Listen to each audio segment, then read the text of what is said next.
So hello mga ka-repair, magandang araw sa inyong lahat. Mayroon naman tayo i-share na dinala dito ni customer. Ang problema nito mga ka-repair, namamatay-matay yung ilaw dito sa indicator nya. Tapos ayaw tumuloy mag-reading yung DVD na to. Ito yung problema niya mga ka-repair. Yung IC nya dito sa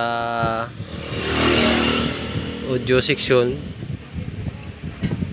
sira pala, kaya itong problema niya pinalitan natin, naging normal na siya at hindi na namamatay.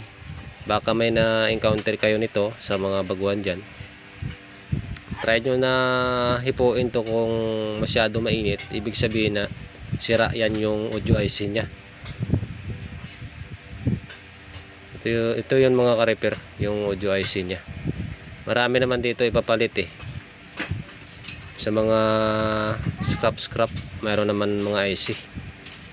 So try natin mga ka-repair na i-testing kung okay na yung gawa natin. Power natin.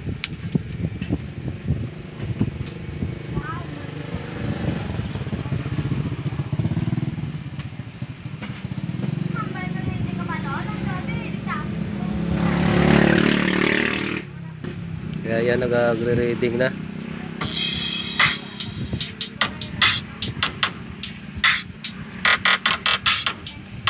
So ito lang mga ka-repair yung problema niya, yung audio IC. Akala ko sa power section yung sira niya, kaya pala sa audio IC yung naging problema.